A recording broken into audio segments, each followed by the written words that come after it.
Rosângela. 9h42. Boa noite a todos. Olá, como vão? Tudo tranquilo? Hoje a gente vai fazer uma live com o Dr. Emerson Badaró. Ele já entrou. Eu gostaria que se ele pudesse dizer, ele está com 2 links. Qual dos 2 ele vai entrar? Para eu poder chamá-lo. Ele não entrou ainda. Nós vamos fazer uma live com ele e vai ser super legal porque ele tem uma visão muito interessante. Eu acho que vai ser... entrou! Ótimo!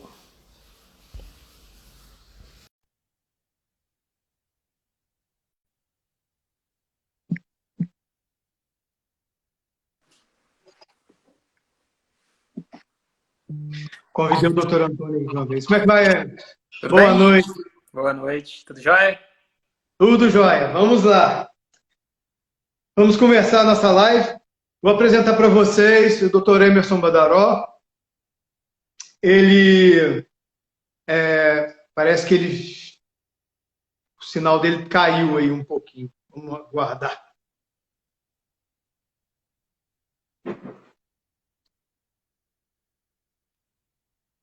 Alô? Dr. Emerson?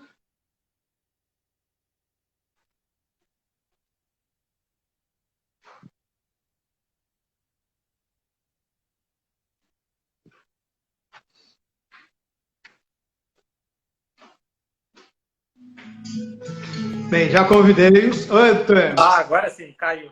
Tinha caído. Não tem problema não. Coisas da internet. Faz parte. Tudo bem? Tudo ótimo. Tudo ótimo. É um prazer. Quero te agradecer muito por você estar aqui para falar um pouquinho para a gente de um tema tão importante, né? Que é desenvolvimento da criança e a visão, a importância. Ô, doutor Antônio! Salve, salve! Seja bem-vindo. Chegou mais um. Chegou o doutor Antônio Aguiar. Tá me ouvindo aí, doutor Antônio?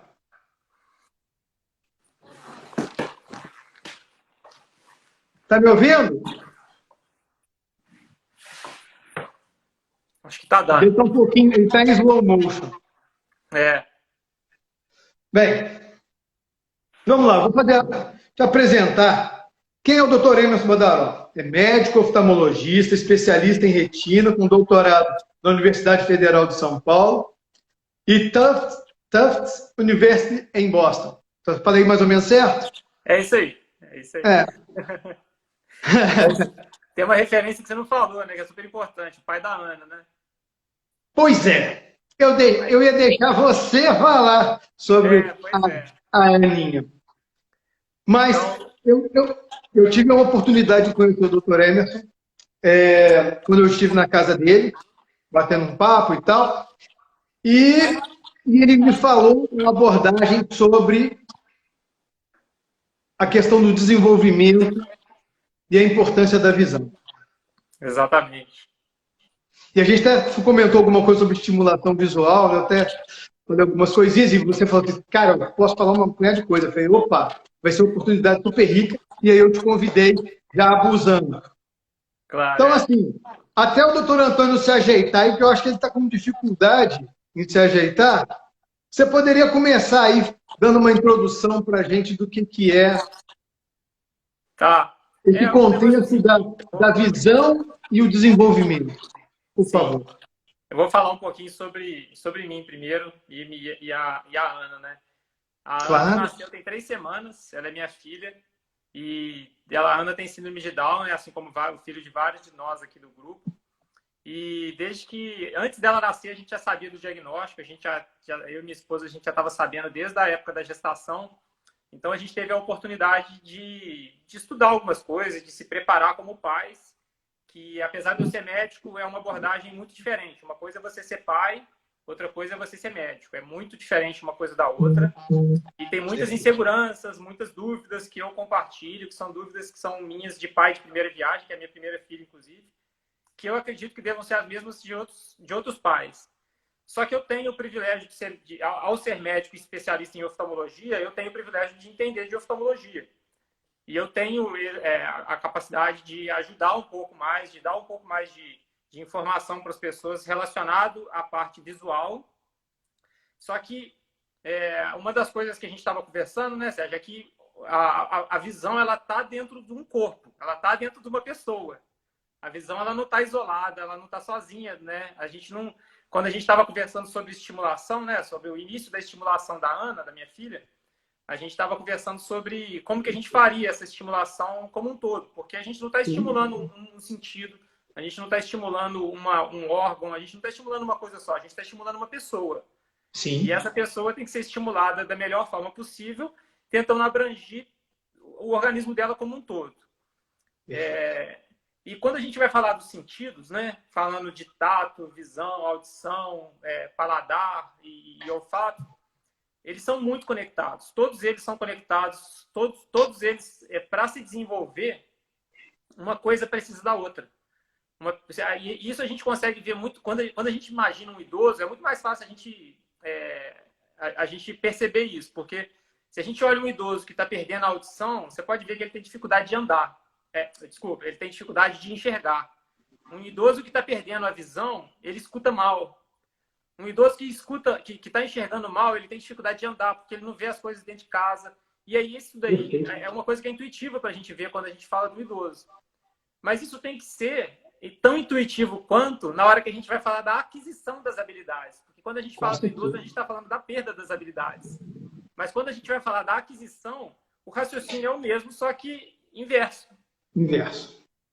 Então, a gente tem que falar, o objetivo da gente conversar aqui, uma das coisas é mostrar a importância que a estimulação visual tem para os nossos filhos, né? Para a gente poder estimular a motricidade, para a gente poder estimular o paladar, para a gente poder estimular a alimentação. E o contrário também, como é que o estímulo das outras coisas também ajuda no estímulo visual. Essa que era a conversa principal.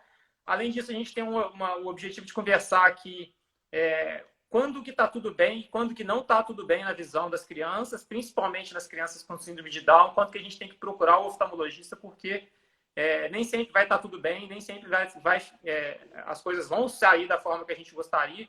E quais são os sinais de alerta que o pai tem que ter, que os pais têm que ter, para poder identificar precoce e procurar o auxílio e a criança poder deslanchar, melhorar aquilo e ela deslanchar da forma adequada. Perfeito. É isso aí. Legal, então vai ter muita conversa hoje. Estou tentando aqui chamar o doutor Antônio enquanto isso, mas parece que ele está com algum problema de sinal lá. Olha só. Pode falar. E nesse ponto, assim, quando a gente fala, principalmente da síndrome de Down, que a gente está falando de uma hipotonia generalizada, eu sempre fico pensando isso. E, vamos dizer, a nossa visão, eu acho que, eu não tenho certeza, eu sou fisioterapeuta, não sou oftalmologista, mas a musculatura deve trabalhar ali para ajudar no foco, né? no corpo, para melhorar a qualidade. Né? E como é que isso funcionaria numa criança com síndrome Down que é hipotônica? O que poderia ter? Fora que tem a questão da construção do todo o sistema nervoso, né? Da visão, essa coisa toda. Como é que é esse processo para uma criança com Down que tem envelhecimento celular precoce? Então, na verdade, assim, as doenças que podem acometer uma criança com síndrome de Down são as mesmas doenças da população geral. Então, isso é uma coisa que a gente já pode, assim, de certa forma, tranquilizar os pais, porque não são doenças novas, não são doenças diferentes, não são doenças exclusivas. O que muda é a frequência. E baseado na prevalência dessas alterações que podem ocorrer, o oftalmologista tem o papel de poder buscar ativamente essas alterações e, se tiver alguma delas, a gente poder tratar o mais precoce possível. Em relação a isso que você está falando da musculatura poder influenciar, né, no foco, realmente, a musculatura lisa do intraocular, ela é responsável por contrair e diminuir a contração do cristalino, e à medida que isso acontece, a gente tem o foco lá na retina. Para ser sincero, eu não conheço uma relação direta do tônus, porque não é um tônus que a gente consiga medir, porque é uma musculatura que está lá dentro do olho. Então, a gente não consegue medir explicitamente como é que é o tônus dessa musculatura. Mas pessoas que têm dificuldade que têm alguma dificuldade de focalização, elas podem desenvolver hipermetropia e miopia, que são os dois erros de grau, né, de óculos, que são as coisas mais comuns de acontecerem em toda a população, inclusive na população de síndrome de Down. Então, desde o nascimento, a gente começa a buscar isso já na criança. A gente já, quando uma criança nasce, existe um protocolo que são as diretrizes de cuidado da criança com síndrome de Down. Essa diretriz ela existe tanto da Sociedade Brasileira de Pediatria quanto da Sociedade Americana de Pediatria. Então, são protocolos que falam, com 1 mês de vida a criança tem que ter feito isso, com 2 meses de vida a criança... isso que eu falo é de avaliação, né? A parte médica, da equipe médica. Então, assim, com 1 mês de vida ela tem que ter passado por essa avaliação, ela tem que ter procurado hipotireoidismo, ela tem que ter procurado alteração do coração e por aí vai. Aí, o doutor Antônio chegando aí. Desculpa te cortar. Vamos ver se agora ele fica firme aí. Ô, doutor Antônio, tá me ouvindo? Não. Não.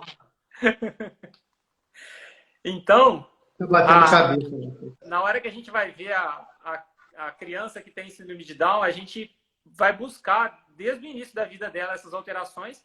E o protocolo que fala da Sociedade Brasileira de Pediatria. Tá ruim a conexão dele? O sinal dele tá muito ruim. Não pagou a conta da TIM. Não pagou a conta da TIM. Oi, doutor Antônio, seu sinal tá ruim. Dá uma troca. Às vezes o roteador tem vários, tem 2, né? De repente. Às vezes tá no roteador errado. Ele tá agarrado, coitado. Mas aí... vai falando. Caiu. Se a gente tem dentro desse protocolo que eu estou falando, dessas diretrizes, lá fala que a criança tem que ser examinada até os 6 meses de vida pelo oftalmologista. Eu, particularmente, eu acho que essa recomendação é uma recomendação genérica. Ela é uma recomendação que tem que abranger as populações do mundo inteiro, né? Então, ela é uma recomendação que ela é um pouco leviana, eu acho. Eu acho que a criança ela não deve esperar os 6 meses para ser avaliada. Ela é uma criança que tem necessidade de ser examinada o mais precoce possível. E nós, como pais de crianças com síndrome de Down, a gente está acostumado. Desde que nasceu, a gente já tem um monte de coisa para fazer. A gente tem que levar no fono, você tem que levar na fisioterapia e tem que levar no pediatra. Não dá para ficar esperando muita coisa. E dentro desse contexto, a criança tem que ser encaixada no oftalmo também, porque existem alterações que podem acometer a criança nessa idade e quanto mais tarde o tratamento for feito, pior é o prognóstico, pior é a recuperação. Então, apesar da recomendação falar 6 meses, eu acho que isso é para uma coisa de população geral. Eu não considero essa recomendação uma recomendação adequada, no sentido de que eu acho que pode expor a criança a deixar um tempo mais longo até o dia que ela vai passar na consulta com o oftalmologista. Entendeu? Então, para começar, a primeira avaliação da criança tem que ser assim. A partir daí, ela tem que ser... Até aproveitando, desculpa te cortar, mas sempre a mãe, quando a gente encaminha para o oftalmologista, ela fala assim, mas ele ainda não sabe nem falar. Vai no oftalmologista, como é que vai ler as letrinhas? Porque, na verdade, se pensa na questão de ler letrinha, essas coisas tudo. Como é que vai saber o grau, essa coisa toda? E você poderia falar um pouquinho sobre isso? Claro que não é... Essa pergunta é uma dúvida de algumas mães. A primeira pergunta que eu recebo na consulta é isso. Por que o pediatra me mandou vir aqui? O que ele viu no olho do meu filho? E essa pergunta já começa, gente, o pediatra que faz um tratamento adequado da criança é o pediatra que manda. O pediatra que não mandou é o que está errado. E, na verdade, o que eu vejo no dia a dia é o contrário. O pediatra tem que mandar, gente. A gente tem que olhar essa criança, a gente tem que dar uma geral nela, tem que revisar, tem que procurar tudo. Ver se o olho nasceu bem formado, se tem algum sinal de catarata congênita, glaucoma congênito, se tem obstrução de canal lacrimal. A gente tem que procurar um monte de coisa na criança desde que ela nasceu. Está escutando a gente, doutor Antônio? Doutor Antônio, está ouvindo a gente agora? Não. Não está ouvindo a gente. Caramba, que chato. E aí a gente tem que começar... Cortando. Está cortando.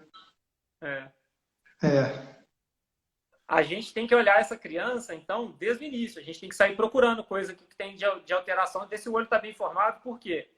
Uma criança que não tiver um olho bem formado, que não tiver nascido com um olho bom, ela vai ter dificuldade no desenvolvimento global. Então, assim, o fisioterapeuta pode fazer um trabalho fantástico, mas se o olho não estiver bom, vai ser menos bom, o resultado vai ser menos bom do que poderia ser. Entendeu? Então, a gente já começa por aí. E aí, respondendo a pergunta que você está falando, né, de como que a gente examina uma criança. Sim. É assim, gente, uma criança vai me dar uma informação fidedigna de exame mesmo quando ela tiver por volta de 5 anos de idade.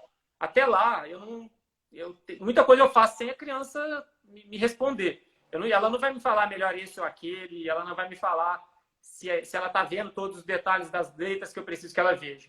Mas a gente tem métodos indiretos de saber se aquela criança enxerga. E os pais sabem disso. Os pais sabem quais são esses métodos indiretos. Eles só não sabem que sabem, mas eles sabem. A criança, quando ela chega no consultório, eu vejo.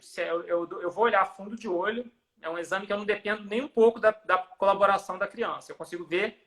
Ela pode chorar, espernear, pode estar o que for. Eu consigo fazer o exame numa ótica. Perfeito. Exame de grau, existem aparelhos que são específicos para examinar a criança. Ele chama retinoscópio. O retinoscópio é um equipamento que serve para a gente examinar grau de crianças não verbais. São crianças que que estão nessa fase de não colaborar. E eu consigo saber qual que é o grau dessa criança e se esse grau tem implicação, se eu preciso passar ou não esse grau, porque não é todo grau que a gente precisa prescrever para a criança. Então, eu consigo saber, inclusive, se eu tenho que prescrever ou não.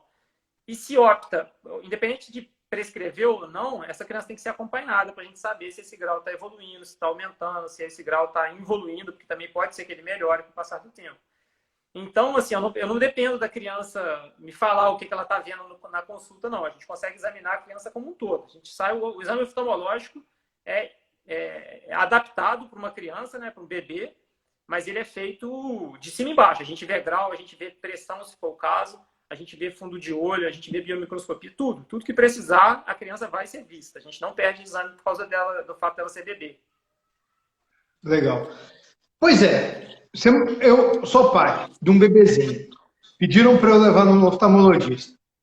O que seria, assim, uma complicação para causar prejuízo para o desenvolvimento dessa criança? Claro que eu não...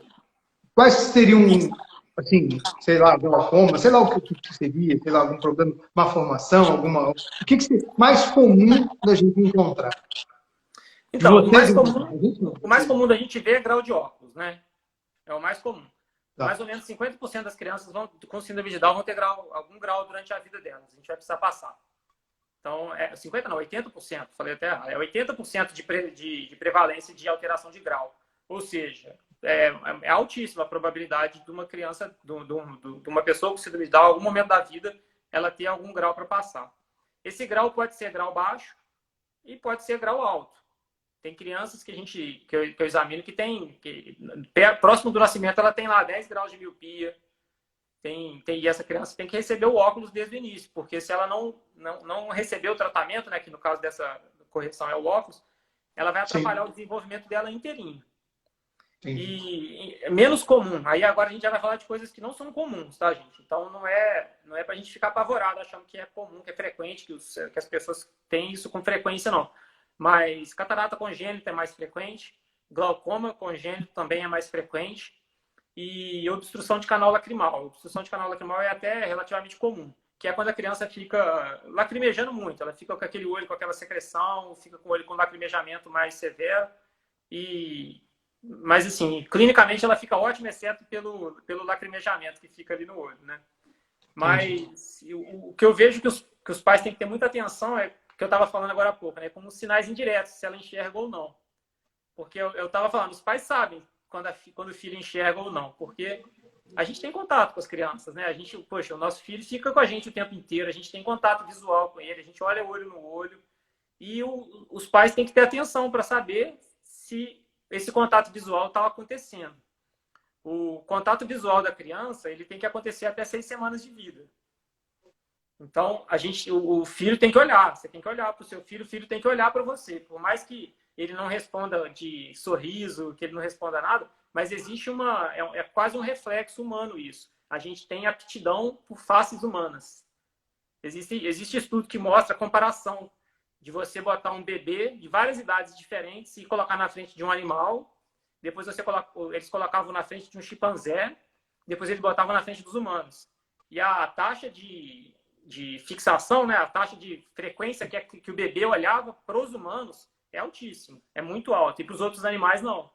Ou seja, a gente tem afinidade, a gente tem reconhecimento de espécie que consegue um olhar para o outro e identificar. E se os pais estão vendo que a criança, ele com 6 semanas, ela ainda não está olhando para ele, não está reconhecendo, não está tendo aquele contato de olho no olho, tem que conferir se tem alguma coisa errada. Ah, legal. Legal.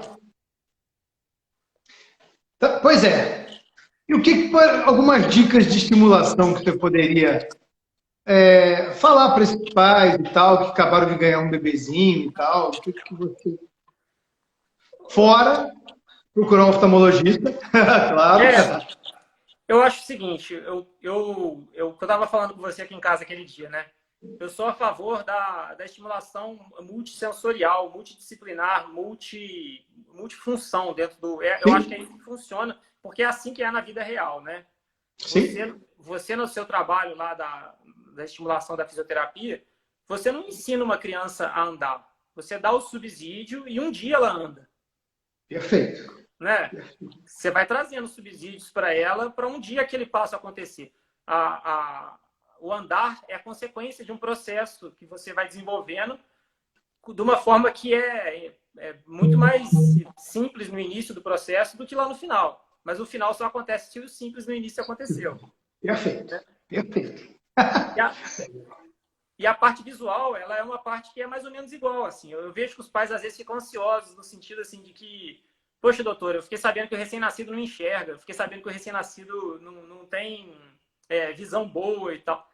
E realmente, gente, criança não sabe enxergar quando nasce. Assim como ela não sabe falar, ela não sabe comer direito, ela não sabe andar, ela não sabe nada, ela não tem controle esfincteriano, ela não tem controle sobre o xixi, sobre o cocô dela, não tem controle de nada. E isso, gente, é uma coisa que é linda se a gente pensar pela natureza, pela coisa humana, porque a criança consegue, ela tem as habilidades que ela precisa para aquele momento de vida dela. E à medida que o mundo dela for crescer, ela também vai se desenvolver mais e todos os sentidos dela, todas as habilidades dela vão sendo adquiridas aos poucos. Porque um bebê recém-nascido, o que ele precisa de verdade? Do peito da mãe. Ele precisa do leite, ele precisa saber onde está a fonte de alimentação dele e ele precisa ter motricidade na boca para poder mamar. Organicamente falando, é isso que ele precisa. E é isso que a natureza entrega para ele. Ele tem um reflexo de sucção. E a visão do bebê é uma visão, quando ele é recém-nascido, é uma visão que é realmente aqui. Por quê? Porque o peito da mãe está aqui. Né? Ele não precisa enxergar do outro lado do quarto, ele não precisa enxergar em cores, ele não precisa enxergar a visão do adulto, que é aquela visão de 200 metros na frente. Por quê? Porque o mundo dele está aqui. É o mundo de 20 centímetros. Aí os pais querem saber o que eu faço para estimular a visão nessa hora. Gente, tenha contato visual com seu filho, chega pertinho dele, chega ali no início da vida dele, chega lá 20 centímetros do rosto dele, conversa, fala com ele, ele vai reconhecer a voz, à medida que ele reconhecer a voz, ele vai identificar o barulho com o rosto daquela pessoa, com o olho daquela pessoa. Isso é a estimulação que uma criança precisa. Né? Aí, à medida que o tempo for passando, essa distância de 20 centímetros de pertinho vai ficar mais longe. Por quê? Porque a criança vai melhorar as habilidades, ela vai conseguir enxergar um pouco melhor, ela vai conseguir se localizar dentro do espaço dela, ela vai ver o móvel, ela vai ver o brinquedinho, ela vai ter o chocalho, alguma coisa assim. E aí, passando de uma linha do tempo aí, levando um pouco mais para frente, chegando na hora de andar, que é uma coisa que é linda também, que é a criança que começa a andar. Quais são os estímulos para ela andar? Né? Por que uma criança anda ou não? São vários, né? Mas eu vou falar da parte visual aqui. A curiosidade da criança é uma coisa que aguça ela a querer andar. Então, assim, ela olha para o outro lado do quarto e ela vê um objeto que ela tem interesse. E esse objeto que ela está enxergando é o que vai fazer ela ter força de vontade de ir lá e pegar o objeto dela. E aí as coisas andam em paralelo, né? As coisas andam juntas. Assim, a criança que tem dificuldade visual, ela vai ter mais dificuldade de andar. Por quê? Porque ela não tem interesse pelo objeto do outro lado da sala. e se ela não tiver interesse, ela não vai forçar a musculatura dela a passar por aquele desconforto inicial até chegar ao ponto dela conseguir andar. Então, assim, para uma criança que não tenha nenhuma patologia ocular, o estímulo, ele é multissensorial. A gente não isola uma coisa da outra, a gente faz tudo junto. E o estímulo, ele é mais, eu brinco que o estímulo ele é mais afetivo do que medicamentoso, do que médico, né? Você quer estimular seu filho, conversa com ele, dê amor para ele, conversa com carinho, fala pertinho do rosto dele, olha no olho dele, sabe? Entrega para ele uma coisa que ele vai te entregando de volta. Você vai estimular a visão dele. E você pode ver que os pais são as primeiras crianças, as pessoas que a criança reconhece. Por quê? Porque você fica com ele o dia inteiro. Né? Até porque, você falando isso, começou a me ver aqui a lembrança do próprio olfato, na questão do aleitamento, a criança percebe o cheiro do leite na mãe, o batimento cardíaco, ela escuta o batimento cardíaco, quem reconhece o batimento cardíaco da mãe, né? Tem todo esse contexto, né, na verdade, né? É super amplo essa questão de enxergar, né? Enxergar não é só simplesmente ver, é todo um contexto de sensorial, né? Como você mesmo falou, né? Nossa, show! Que legal! É isso. E aí, assim, uma coisa que eu gosto de chamar a atenção é isso, que a gente está falando agora de uma criança que tem ou não síndrome de Down, mas que tem um olho normal, né? A gente está falando de uma criança que tem um olho normal. Mas vamos falar, eu queria citar agora também algumas coisas que podem alertar os pais de que pode não estar tudo bem, né? Que eu acho que realmente justificaria procurar uma ajuda, porque a gente tem uma frequência mais alta de patologias oculares em crianças com síndrome de Down, e isso tem que ser alertado também para a gente ficar atento que, se tiver, buscar o tratamento, o auxílio, o diagnóstico o mais rápido possível. E nisso a gente inclui, gente, olha só, criança que estiver tropeçando demais, que estiver batendo nas beiradas, esbarrando coisas, claro que no início ela vai bater, mas a gente tem que dosar se aquilo ali está dentro do aceitável ou não, né? Se ela está esbarrando demais. Se você tira uma foto do olho da sua criança e vê se tem alguma manchinha branca no meio do olho dela, isso pode ser um sinal de catarata congênita. Eu pego muito a Ana assim, no colo e às vezes ela está com uma lâmpada em cima. Assim. Dá para a gente ver o olho da criança. Olha o olho no olho, vê se tem alguma coisinha, alguma manchinha preta, alguma manchinha branca no olho da criança que possa estar chamando a atenção. No início da vida, é muito comum estrabismo, tá, gente? É muito comum, e é um estrabismo que a gente chama de estrabismo fisiológico. Por quê? O que faz a gente ter os dois olhos paralelos é o fato da gente enxergar dos dois olhos. Como o bebê ainda não sabe enxergar, que é isso que a gente estava citando agora há pouco, é comum um olho desviar, o outro olho desvia, e enquanto a criança está aprendendo, aquilo ali é natural. Estrabismo com mais de 6 meses de vida não é normal, a gente tem que olhar. Então, assim, estrabismo para dentro até 6 meses a gente ainda pode tolerar. Mas acima de 6 meses de vida a gente tem que olhar. E outra coisa também que acontece muito é que as crianças com síndrome de Down têm uma base do nariz aqui mais larga, né? Tem Sim. mais largo. E aí simula muito estrabismo, porque parece que o olho da criança está torto. E isso daí não é um estrabismo real, é um pseudo-estrabismo que a gente chama. E assim, isso daí é uma coisa tranquila, que não é um estrabismo real. Mas assim, gente, o que eu sempre passo para os pacientes é assim, na dúvida, leva na consulta, a gente examina, a gente faz uma avaliação, depois repete se for necessário, a gente vai acompanhando essa criança para ver se tem alguma coisa alterada ou não. A gente, como pais de crianças com síndrome de Down, tem que... É o que eu estava falando agora há pouco, a gente está acostumado a levar. A gente sabe que tem que levar o tempo inteiro em alguma coisa, né? E o oftalmo, eu acho que tem que entrar na rotina, no meio do bolo. E eu acho que a rotina não é nem só para criança com síndrome de Down, é a criança típica que eles falam, né? Ou comum. A gente tem que estar sempre de olho, principalmente a visão, porque isso provavelmente pode atrapalhar no aprendizado pedagógico ou no própria dificuldade do relacionamento com as pessoas, essa coisa toda. Então, assim, complicado. Deixa eu só fazer uma coisa aqui. Ô, Rosângela, manda uma mensagem para o Dr. Antônio, ele falou que está com dificuldade de entrar. Fala com ele que, se caso ele conseguir, eu estou aqui de olho e eu coloco ele, tá? Faz essa gentileza para mim. Consegui agora fazer um link aqui. Que eu fico um pouco limitado aqui, estou fazendo gestão aqui. Olha só, A questão do nistagmo. Por exemplo, o Natan tem nistagmo, e eu sei de algumas crianças que tiveram nistagmo. Era muito comum as pessoas perguntarem por que não usa óculos, que o óculos vai melhorar o nistagmo. E a gente sabe que o nistagmo geralmente é um problema neurológico. Você poderia falar um pouquinho, até para orientar os pais, e falar o que é o nistagmo, porque eu estou falando uma coisa, nem todo mundo... O nistagmo, gente, é o movimento que o olho fica oscilando, ele fica batendo. Fica aquele olho que fica batendo de um lado para o outro, assim. Que pode, a maioria das vezes ele é horizontal, tá? A maioria dos nistagmos são horizontais. Raramente pode ser vertical e, eventualmente, bem raro o nistagmo rotacional. Isso é muito raro. Eu nunca nem sabia. Olha que doideira. É muito raro e é muito difícil de ver, porque a musculatura, como o olho é redondo, é difícil você perceber que o olho está girando nesse sentido aqui.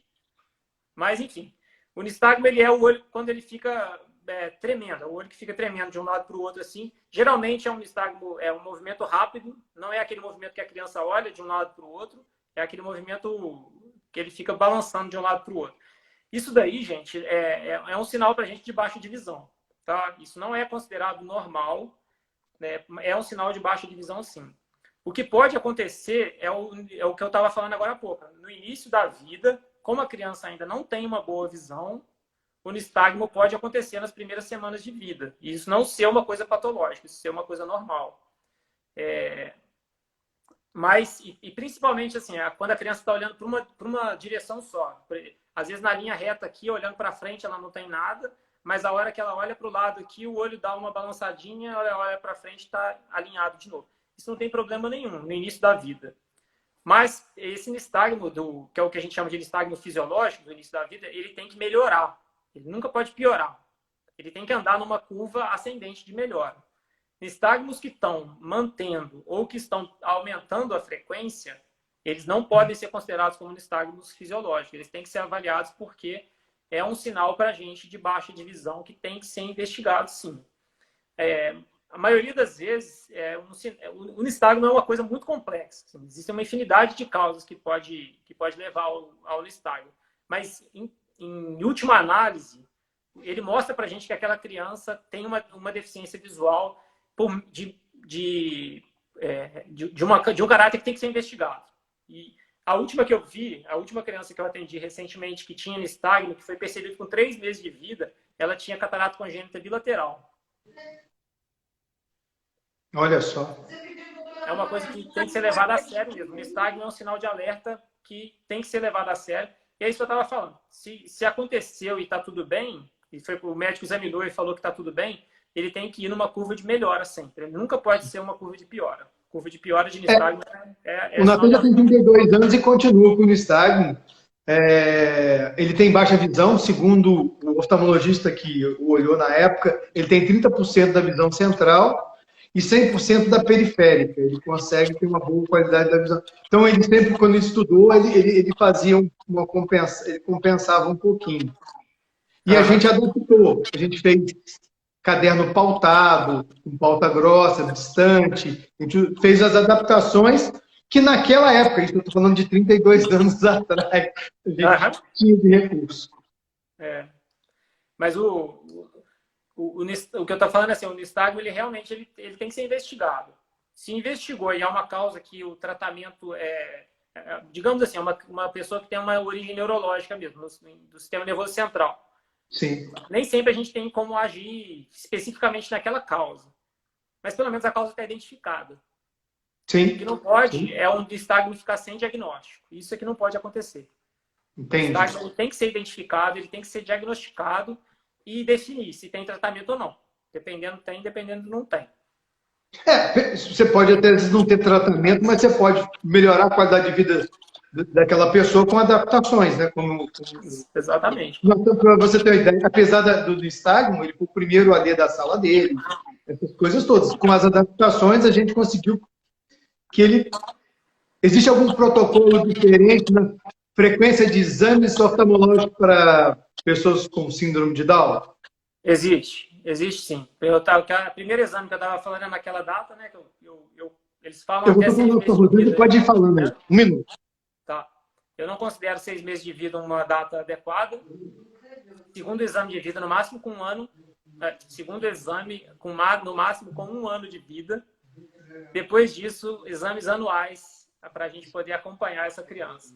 Dentro desses exames de rotina, a gente vai ver se ele tem alguma coisa de grau, vai ver se tem miopia ou hipermetropia, vai ver se tem algum sinal de ceratocone, que também é uma entidade mais frequente nas pessoas que têm síndrome de Down, e vai acompanhar para ver se tem algum outro sinal de que a visão não está desenvolvendo da forma adequada. Mas o protocolo de atendimento da criança com síndrome de Down é esse. Entendi. Olha só, legal. Muito bom você ter falado sobre essa questão do protocolo. Você disse no início que o comum era, a partir de 6 meses, que o comum era comum 6 meses. O que você acha ideal? Quando fazer? Nasceu, já faz? Ou espera 2 meses, 3 meses? Qual uma data? Porque até a ideia é para a gente começar a criar um protocolo para isso. Então, assim, eu sempre uso os protocolos científicos, eu estudo os protocolos, mas eu sei que horas que eu tenho que abrir mão dos protocolos e individualizar para as pessoas que eu trato, porque eu não trato, o que eu sempre falo com os meus pacientes é isso, eu não trato protocolo, eu não trato uma população inteira, eu trato vários indivíduos. Então eu trago a realidade da ciência, dos protocolos, dos estudos clínicos e tudo, e entrego para aquela pessoa que está na minha frente, individualizando para ela, tá? Então, assim, trazendo para a prática, eu acho que organizou a casa, a criança está bem, a família já está organizada, sem correria, no máximo com 3 meses de vida, por volta de 2 a 3 meses de vida, ela deve ir na clínica para a gente poder examinar. Tá? Com 3 meses eu consigo, eu acho que a família já está estruturada das outras partes que são mais urgentes, né? Que é a parte da física, que tem que ser mais precoce, a parte da fono, que tem que ser mais precoce, porque essa avaliação da visão. Mas também eu não acho que é legal passar de 3 meses, porque senão a gente começa a poder estar comendo bola de coisas importantes que faz diferença tratar numa época. Com certeza, com certeza, com certeza. Então, eu considero de 2 a 3 meses uma época muito boa para se examinar. E o incrível é o seguinte, né? A síndrome de Down, ela, na verdade, une não só a família, né, que é uma coisa, né, que parece que a família fica mais unida, mas acaba unindo os profissionais. Né? Os profissionais começam a ter que conversar entre si para poder ter um melhor desempenho, essa criança ter um melhor desempenho. Né? Esse serzinho, ele vem para mudar essa coisa, cada um por si, não. Olha, vamos começar todo mundo olhar para todos, que é super importante, né, cara? Muito legal isso. Aqui, ó. A doutora Dayana está mandando um comentário aqui que é importante mesmo. Eu estava até importante a gente falar sobre isso. Ela está falando aqui, ó, que ela já pegou paciente com catarata congênita que teoricamente teve o teste do olhinho normal. Eu queria explicar um pouco a diferença do que é teste do olhinho e o que é exame oftalmológico, tá? Porque é uma coisa muito diferente da outra. É muito diferente. O teste do olhinho é um teste que ele é, por lei, feito na maternidade, enquanto a criança ainda está internada. Ele é feito pelo pediatra e ele é uma lanterninha especial, né? Uma lanterna especial que o pediatra usa para jogar uma luz no olho da criança e ver qual é o reflexo da luz. É como se fosse naquelas... quando a gente vai tirar uma foto de câmera e bate aquela foto e o olho fica vermelho. A ideia é ver se o reflexo do olho é vermelho, porque o vermelho é o normal. Tá? Então, tem reflexo vermelho, essa criança é dada como normal.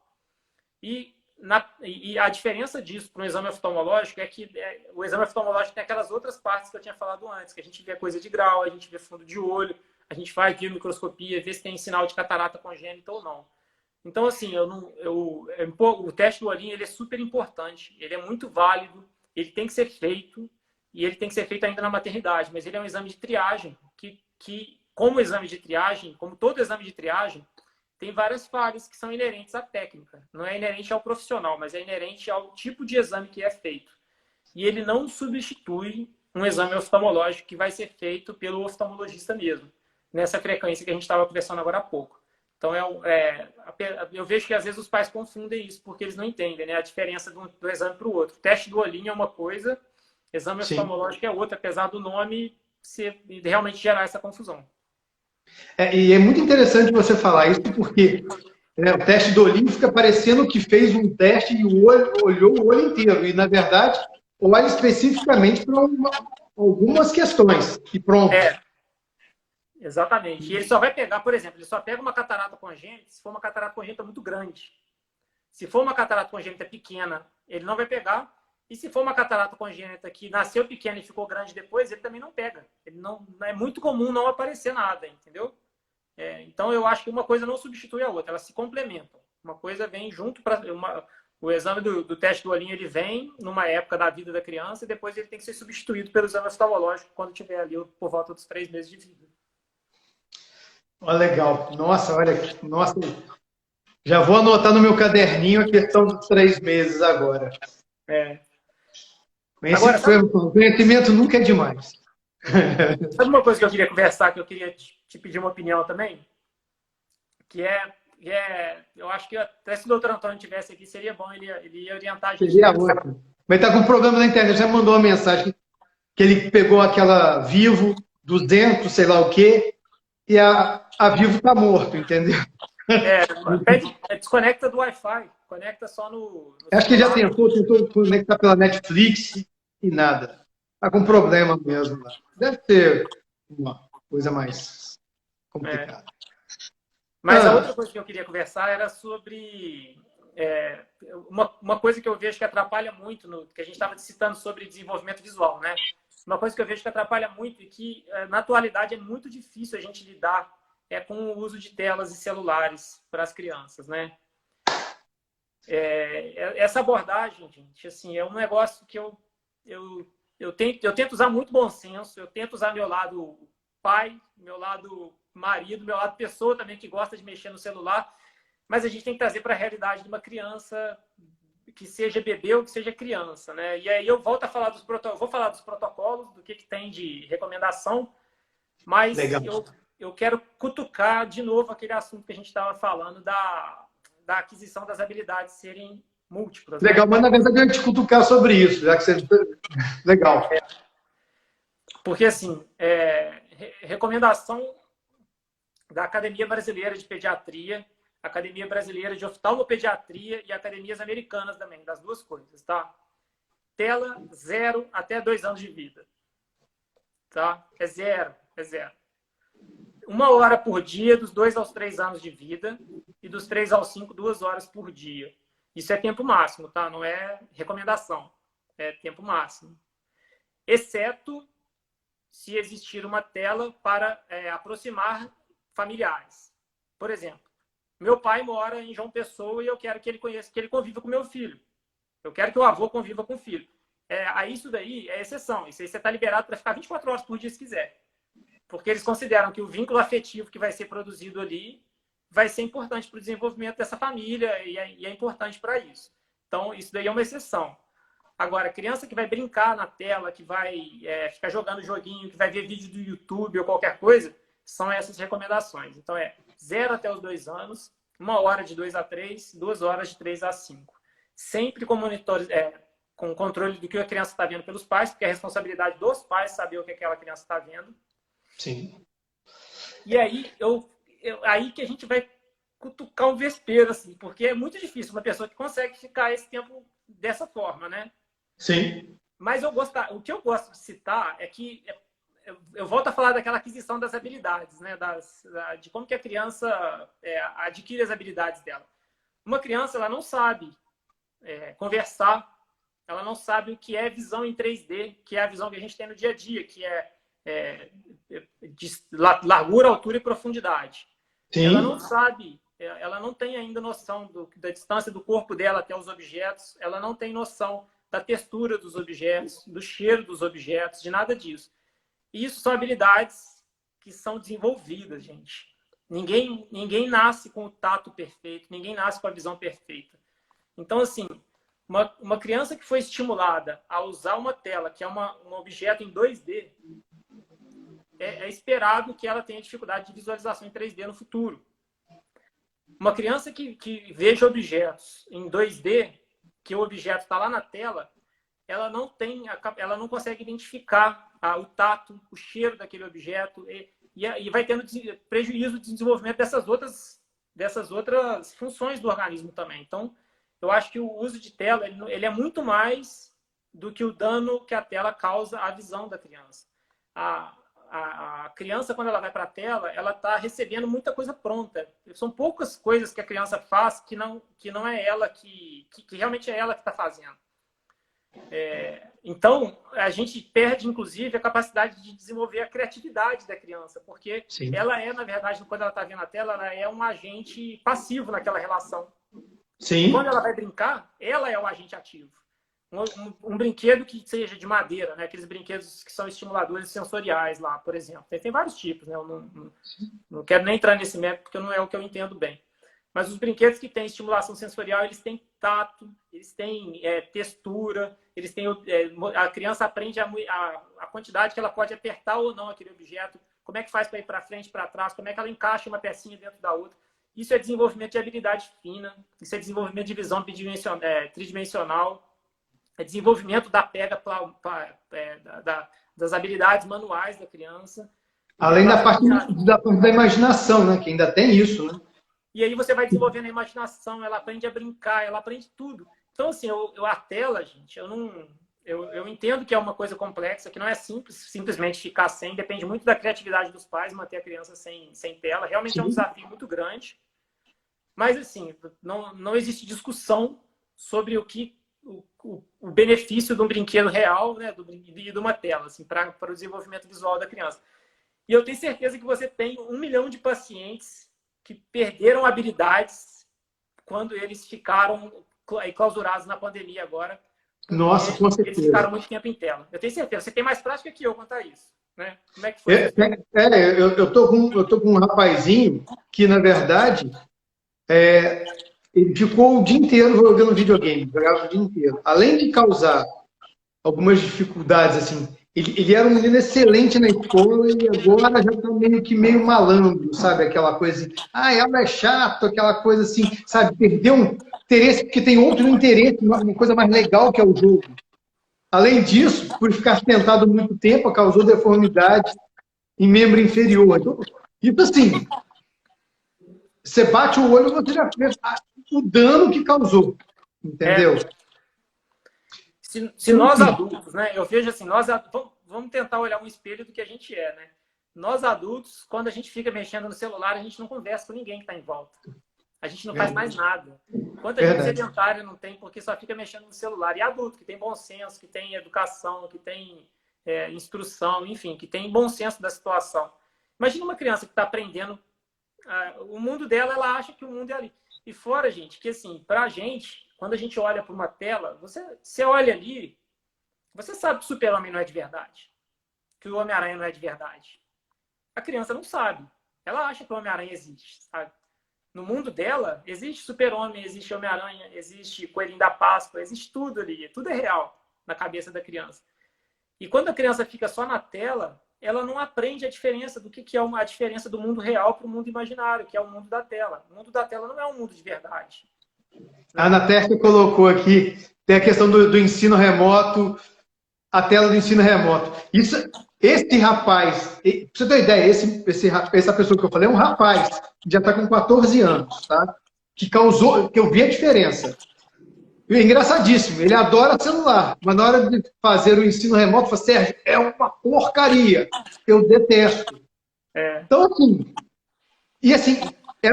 esse rapaz ele jogava bola, fazia capoeira, natação, e está preso, enclausurado dentro de casa.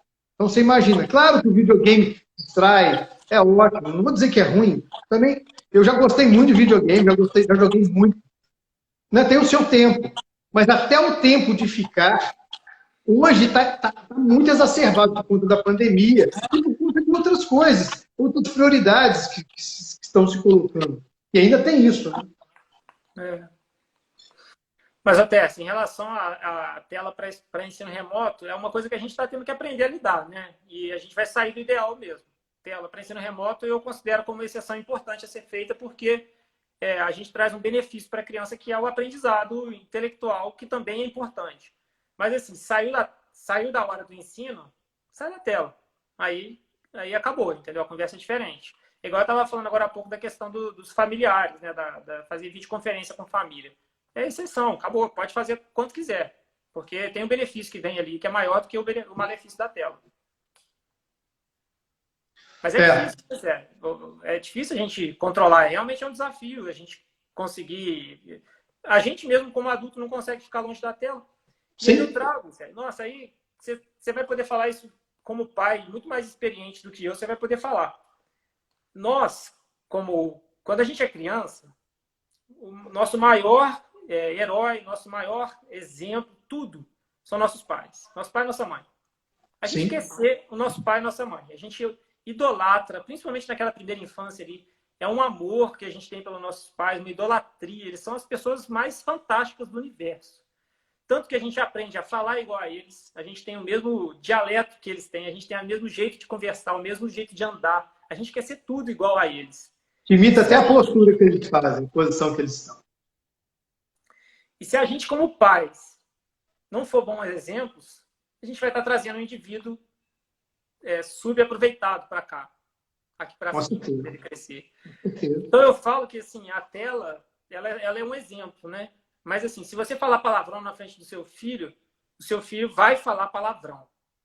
Não tem jeito. Se você for uma pessoa boa, seu filho tem uma tendência de ser uma pessoa boa. Se você for uma pessoa que transpareça coisas boas, ele vai transparecer coisas boas. Porque a gente é um reflexo adaptado da convivência que a gente tem. Então, eu sempre falo aqui para os pais, como é que eu faço para deixar meu filho longe das telas? Primeira coisa é você não ficar na tela. Porque se você ficar, ele vai achar que tela é bom, tela é legal, porque o filho quer copiar o que o pai faz. Então, assim, a primeira coisa que a gente tem que fazer é tentar não ser o exemplo das coisas que a gente considera ruins. Eu acho engraçado que assim, a gente vê os pais fazendo coisas fantásticas pelos filhos, né? Assim, a alimentação de uma criança é uma alimentação perfeita, né? Ela come verdura, ela come abobrinha, chuchu, abóbora, ela come tudo. E o pai come hambúrguer. Verdade. Ou seja, essa criança só vai comer abóbora quando ela for obrigada. O dia que ela tiver opção, ela vai querer um hambúrguer, gente. Porque ela tá vendo dentro da casa dela o que é bom, ela está sendo ensinada o que é bom, o que é ruim, né? Com certeza. Eu acho que a gente tem que tentar começar pelo exemplo, sabe? Eu sei que é difícil, eu sei que a gente tem outras obrigações, a gente muitas vezes está trabalhando no celular e tudo, mas acaba que assim, o exemplo que os pais entregam é o que a criança vai realmente absorver na vida real. Tem alguém que colocou aqui, estamos... Fora ou atrás de linguagem, estamos acompanhando neste período por causa da tela. Ouço muitos pais dizendo que crianças nem piscam quando olha para a tela. É isso. O atraso de linguagem, gente, a criança quando ela está na tela, ela é um agente passivo. Ela recebe as coisas.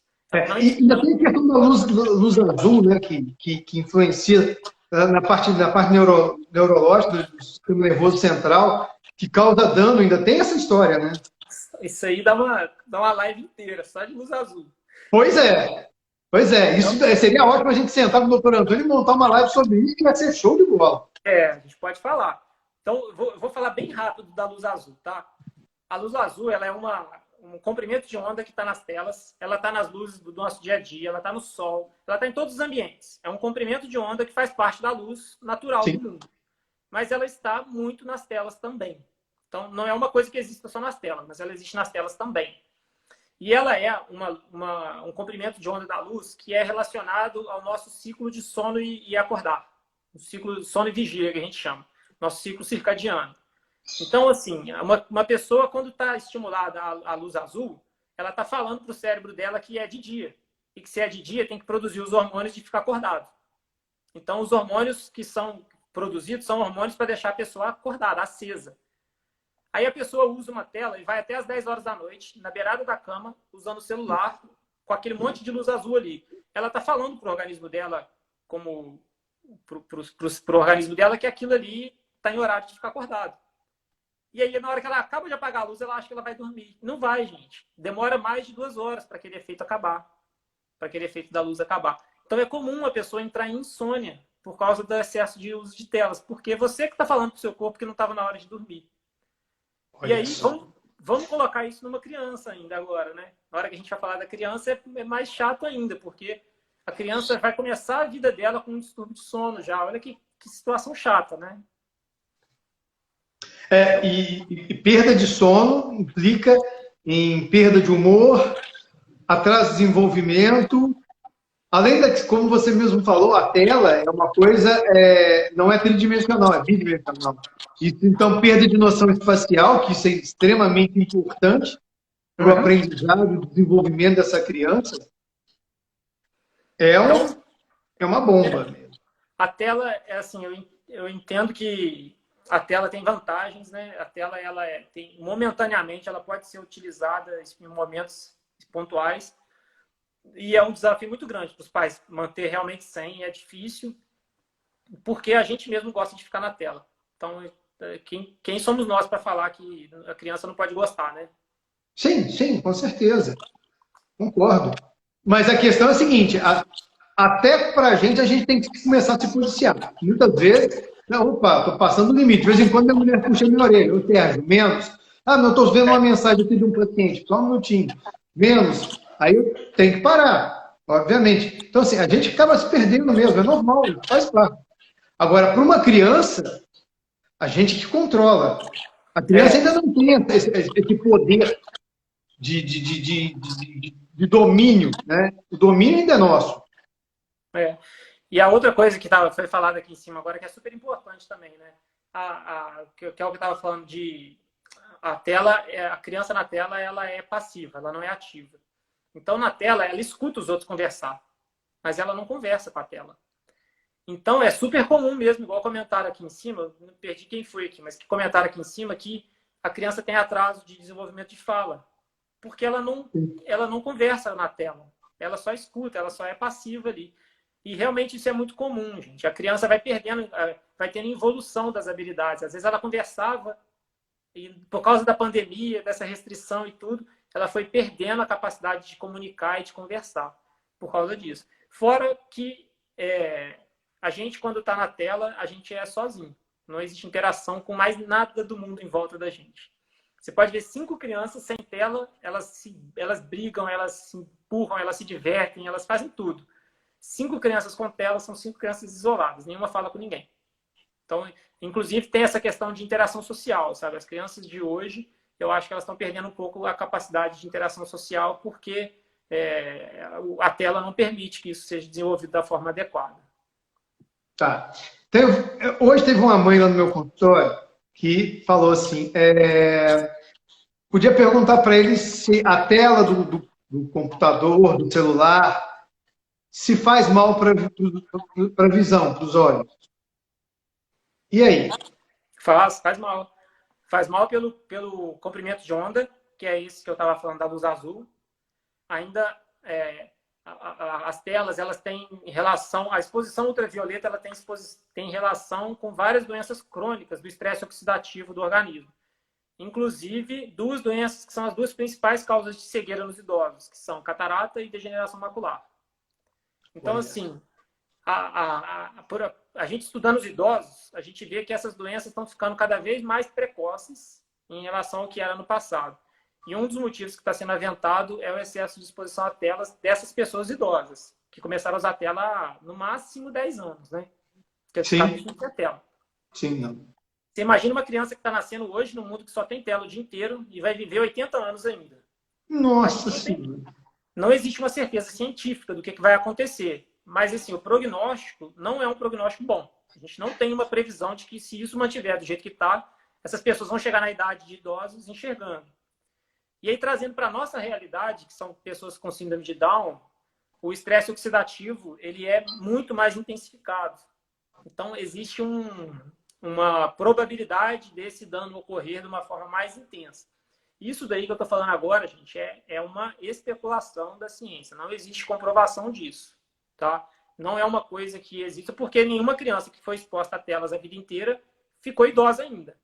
Isso não é uma coisa. Mas isso é um sinal de alerta, de qualquer forma. É um sinal de que a gente deveria ter atenção porque pode acontecer. É isso que eu quero dizer. Eu não quero criar um alarde de uma situação que não ocorreu ainda, só para separar uma coisa da outra. Sim. Como é que é caldo de galinha e cuidado não mata ninguém, né? Pois é. Pois é. Vou fazer mais uma pergunta para você. Você disse que ir no oftalmologista em 3 meses. Você acha, com o envelhecimento celular precoce da síndrome de Down, quando eles ficam mais velhos, a frequência deveria ser mais... De quanto em quanto tempo? Eu acho a frequência de ir no oftalmologista. Acho que é anual. A criança, quando ela está no início da vida, tudo é muito agudo, né? As coisas mudam muito rápido na vida dela. Sim. Depois de um certo tempo, o negócio entra numa velocidade de cruzeiro. E a pessoa passa a ter também uma capacidade de orientar, né? Boa, Daiane, vou falar. Boa ideia. As crianças, depois que elas ficam adultas, elas têm a capacidade de realmente conversar e falar se tem algum sintoma ou não. E se tiver uma baixa visual, que é o adulto reclamar ou alguma coisa assim, a gente diminuiria o intervalo. A Daiane está me lembrando aqui uma coisa super importante que eu queria falar também, que o uso de telas relacionado ao aparecimento de miopia já são uma realidade. Isso aí é fato, gente, é fato. Quanto mais telas a gente usa, mais míope a gente fica, tá?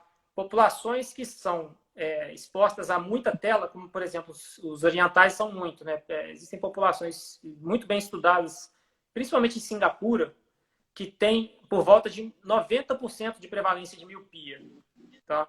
E quando a gente vai comparar isso em índices em populações pouco expostas a telas no interior da África, a gente vem para coisa de 10% de miopia.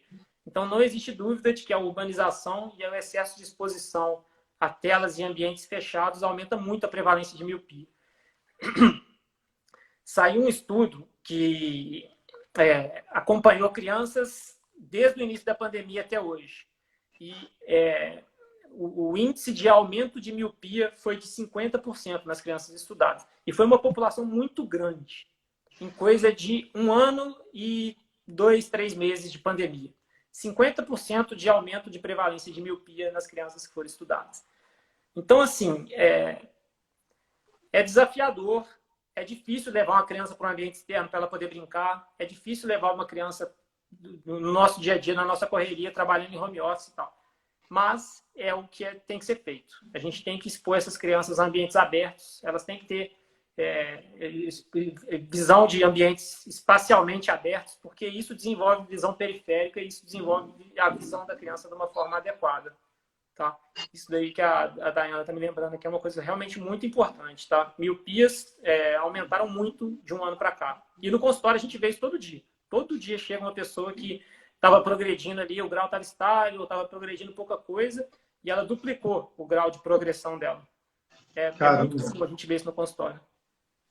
Aqui, ó, é verdade que a tela pode causar degeneração muscular precoce e tela em relação ao estrabismo.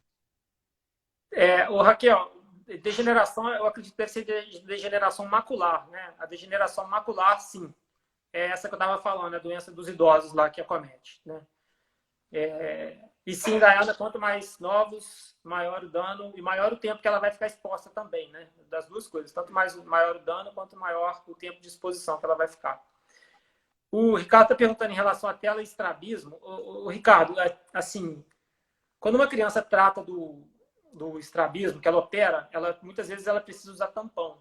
E o tampão é um estimulador do olho que estava pior, né? É uma coisa que serve para estimular. E existem vários protocolos de estimulação do olho ruim. Inclusive, existem protocolos que usam telas para poder estimular um olho que não tiver sido bem estimulado adequadamente, desde que tenha sido feito seguindo aquele protocolo ali, seguindo programas específicos. São aplicativos específicos para tratamento de estrabismo, tratamento de ambliopia, na verdade, que acontece junto com o estrabismo. Mas isso é uma situação é uma prescrição médica. O médico te fala, o seu filho vai brincar nesse joguinho aqui do celular durante 30 minutos por dia. O médico vai te falar qual é o joguinho, qual é o tempo, qual é a fase do joguinho que o seu filho tem que participar, entendeu? Não é uma coisa aleatória, não. Tá, deixa eu fazer uma pergunta. Bem assim, coisa de nessa área eu não sou profissional de saúde. Já ouvi uma vez um papo que usar óculos deixa muitos dos olhos preguiçosos. Ficar sem óculos seria melhor, para poder melhorar, às vezes, sei lá, um grau pequeno. Sei lá. É verdade isso? É interessante? Ou precisa de estímulos para se fazer isso? Precisa ter um grupo de exercícios para poder estimular, para poder... É só uma coisa que eu já ouvi falar e tal. Na verdade, o óculos ele é um auxílio a melhorar a visão da pessoa. Se a pessoa não estiver tendo visão boa ou estiver tendo uma visão muito desconfortável, aquela visão que ele até enxerga, mas é através de muito esforço, não adianta ficar sem o óculos, porque você não vai dar conta. Vai pelo contrário, você vai cansar mais, vai ficar mais desconfortável, vai ter dor de cabeça, vai ter outros sintomas. Eventualmente, é raro acontecer, mas eventualmente a gente pode deixar uma pessoa sem óculos, desde que ela não tenha sintomas de cansaço visual, para tentar deixar o organismo dela compensar aquilo ali de uma forma. Isso é comum a gente fazer com hipermétropes, né? Com quem tem hipermetropias, mas desde que seja graus baixos de hipermetropia em idades específicas. Isso com critério de um profissional, né, de um oftalmologista. Não adianta... prática, gente, o que eu vejo que muita gente fala assim, eu não vou usar óculos, porque senão eu vou acostumar com ele, meu organismo vai ficar acostumado. Não é isso. Você vai acostumar a enxergar bem, depois você nunca mais vai querer ficar sem óculos. Não, eu uso óculos desde 6 anos de idade. Eu não consigo ficar sem óculos, a não ser para perto, que agora, como um bom míope, eu preciso ficar sem óculos. Mas sempre falaram isso comigo, eu falo, mas eu me sinto muito mais confortável de óculos. Então, assim, é uma coisa que... a criança com síndrome de Down foi com os 3 meses lá na clínica, olhou que tem uma alteração. Usa óculos, começa a usar óculos, não começa, porque isso é um pouco polêmico. Eu tenho vários casos de crianças que colocaram óculos, mas nunca usaram. Usaram um pouquinho e depois nunca mais largaram. É difícil, né? Porque até porque o bebê, geralmente, principalmente quando o bebê está com 5, 8 meses, 9 meses, pega e joga longe, entendeu? Então, assim, o que você fala sobre isso? Quando a criança tem habilidade, né? Ela pega e lança longe o óculos mesmo. Realmente é difícil. Mas, assim, se a criança tiver um grau que ela estiver melhorando a visão, ela vai usar. Beleza. Mas e se for pouco, como é que faria? Se for um grau pequeno?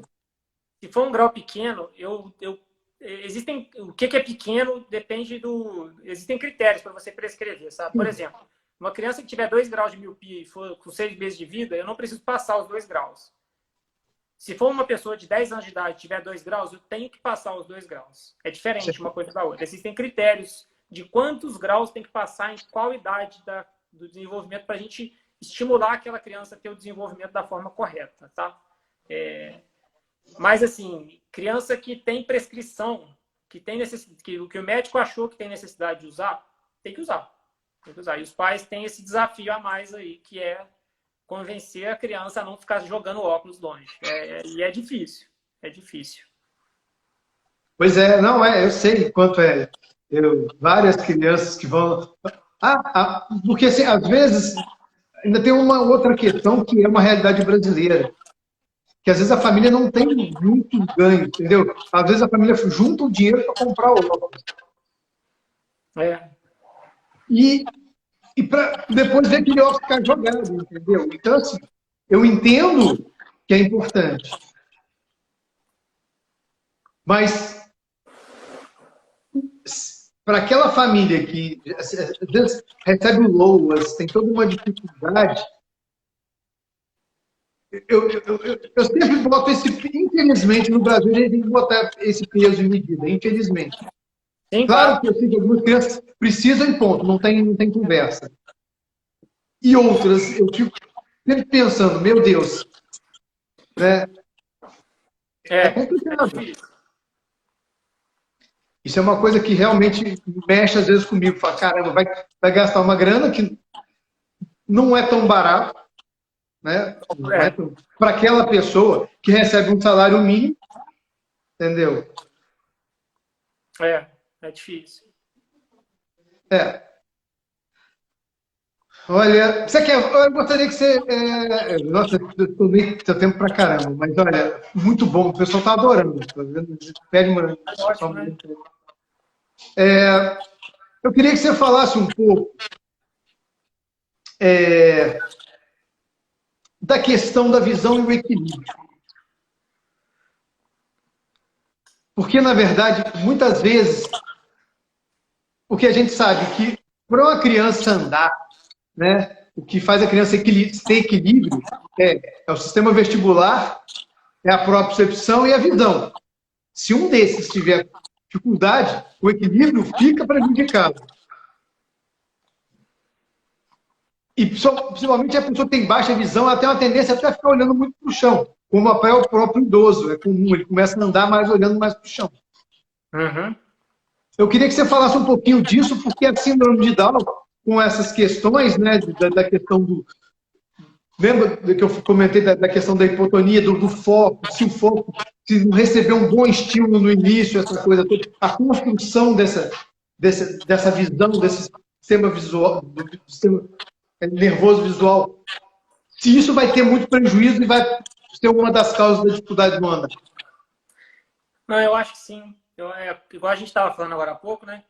As habilidades elas vão sendo adquiridas como um todo e uma delas que for ruim prejudica o desenvolvimento das outras. E assim, gente, para a gente ter uma ideia, no início da vida, 80% dos estímulos que uma pessoa recebe são através da visão. É muito importante que uma visão seja boa, porque senão ela perde muita coisa no desenvolvimento dela. Se uma criança não estiver enxergando bem, ela vai perder, gente. Olha a quantidade de estímulo que ela perde. Pensa bem, 80% do que a gente recebe de informação é através da nossa visão. É através das pessoas que chegam perto da gente, é através do olhar, através das cores, é através disso tudo. E uma criança que não estiver enxergando bem, ela vai ter dificuldade de falar, porque ela não vai fazer leitura labial das pessoas que estão circundando ela. Ela vai ter dificuldade de andar, porque ela não vai ter interesse de ir atrás de outros objetos. E ela vai ter essa dificuldade de equilíbrio, né? Basta nós tentarmos fechar o olho e andar dentro de casa, que é um ambiente que você já conhece. Você é adulto, sabe onde está tudo. Fecha o olho e tenta andar dentro de casa. Provavelmente você vai cambalear algumas vezes, esbarrar em um monte de coisa. Então, imagina uma criança que está aprendendo a andar, está aprendendo o que é viver, está aprendendo a entender o ambiente que ela se encontra e ela ainda assim não está enxergando bem, né? Então, realmente fica bem mais complicado e a visão ela é essencial para o desenvolvimento das outras habilidades aí. Show! Muito legal. Muito bom. Nossa, é uma loucura, porque assim, é tão interessante você falar, porque, na verdade, eu sempre gostei muito dessa parte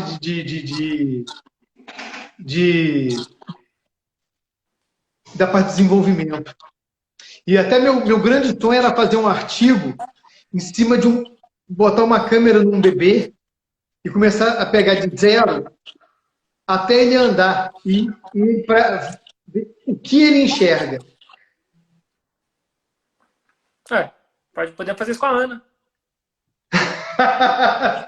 Olha, porque seria interessantíssimo, porque você para pensar, a criança primeiro só olha deitado, decúbito dorsal, depois começa a rolar, então começa com o ventral. E aí, levanta a cabeça, aí tem um outro ganho. Depois, mais para frente, começa a sentar com apoio. E aí, olha o quanto de ganho. Imagina olha que doideira em termos de aprendizado para essa criança, em termos de construção do que é o ambiente, do que é o mundo dela. Olha que loucura. Cara, na verdade, era o meu grande sonho fazer um arquivo desse, porque eu falei, nossa, olha que loucura que é. É. De repente a gente já pode amarrar uma GoPro no peito, assim. Né? Não fica na cabeça, mas põe no peito. É que eu fico com medo de machucar, eu sou todo neurótico com essas coisas, mas é muito interessante. Nossa! Pô, eu pensei na cabeça porque fica de referência, né? Tem que arrumar uma microcâmerazinha. Nossa, mas seria perfeito. Ainda é um sonho que, se Deus quiser, eu ainda vou realizar. Câmera porque espiã, eu acho que né? Uma câmera espiã dessa. Hein? Uma câmera espiã. Pois é, de repente. É uma coisa muito interessante, que dá um belo artigo. Isso dá um belo artigo. Legal. Boa ideia, sim. A gente pode até combinar, de repente, que sempre começa a pensar, a fazer junto aí. Podemos fazer com a Ana. Vamos lá, vamos sim, vamos pensar nisso. Olha, eu queria te agradecer muito. Eu que agradeço. Foi muito legal, foi muito bom. Eu acho que as pessoas que estão participando, assim, como assistindo, devem estar vibrando, porque eu acho que foi muito legal. Cara, muito obrigado mesmo por você passar essas informações para as famílias, que eu acho que é tão importante, para profissionais, porque tem vários profissionais aí, tem neuropsicopedagoga, tem fisioterapeutas, tem outras áreas aqui, entendeu? Que é tão importante a gente poder trocar um pouquinho figurinha, né? Porque o conhecimento ele é muito amplo e o nosso maior objetivo é cuidar daquele ser, né? Mais importante é o nosso paciente, entendeu? E olha, muito obrigado mesmo, de novo. Eu sei que eu te agradecer. Eu que agradeço. Mas vou cobrar outras slides. A vida sorri pra gente, a gente tem que sorrir de volta, né? E a vida sorriu para mim quando a Ana veio. E eu me sinto na obrigação de fazer isso agora de volta para me entregar mais, né? Ou seja, já me entregava muito para meus pacientes, mas não diminuindo o que eu faço pelos outros, mas aí a gente fica mais carinho especial ainda com os pacientes de síndrome de Down, porque passa a ser uma coisa mais pessoal ainda, né? Sim. É uma coisa... enfim. Fazer parte da família lá do agora, participar disso. Pelo jeito, daqui a pouco você vai virar agora especialista em síndrome de Down, né? O pessoal agora vai chover em cima aí, porque com essa tua abordagem, cara, foi muito interessante, muito legal, bem, sabe, diferenciada, assim, olha, parabéns mesmo. Alto nível. Né? E eu penso sempre nisso, sabe, gente? A gente não tem uma doença, a gente não trata de doenças, a gente não trata de olho, eu não trato de olho, você não trata de perna, você não trata de braços, a gente trata de pessoas que têm alguma coisa, que pode ter alguma coisa, mas é sempre pessoas, né? Então eu sempre tento colocar isso em primeiro lugar, que a gente tem que olhar uma pessoa de cima e embaixo, que tem habilidades, tem necessidades, e que essas necessidades têm que ser supridas da melhor forma possível, levando em consideração tudo. Então, são extremamente carentes de afeto, precisam de afeto, dessa relação de uma forma muito amorosa. Né? Eu sempre falo que o trabalho do fisioterapeuta, o que a gente faz é 10%. Minha mulher fica brava quando eu falo isso. Mas o grande segredo do estímulo, na verdade, é quando está relacionado ao amor. Né? O pai e a mãe fazendo, a gente orientando o pai e a mãe. Porque uma coisa, eu botando a mão na criança, por mais que eu tenha carinho e amor por ela, eu não sou o pai daquela criança. Então, quando o pai e a mãe fazem, tem uma gotinha de afeto muito importante para aquela criança. E eu acho que é por aí mesmo que tem que ser. É isso aí.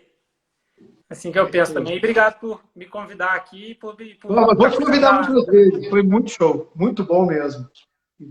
E obrigado pelo carinho com a Ana também. Que é isso. Obrigação da gente. Nossa, eu tenho que te agradecer pela oportunidade de ver a coisa mais preciosa da sua filha, que é o desenvolvimento dela. Eu sou um privilegiado. Nossa, eu estou ganhando um presente. Vamos lá, a gente está aí a favor. Estou disponível para tirar mais dúvidas, se alguém tiver depois, lá no Instagram. Se alguém tiver depois e me fizer pergunta, pode perguntar lá no próprio grupo do WhatsApp, lá, ou se fizer pergunta no Instagram aqui, eu te faço a pergunta e coloco lá para o pessoal para responder, tá bom? Tá ótimo. Valeu, gente. Boa noite. Muito obrigado aí. Obrigado, gente. Boa noite.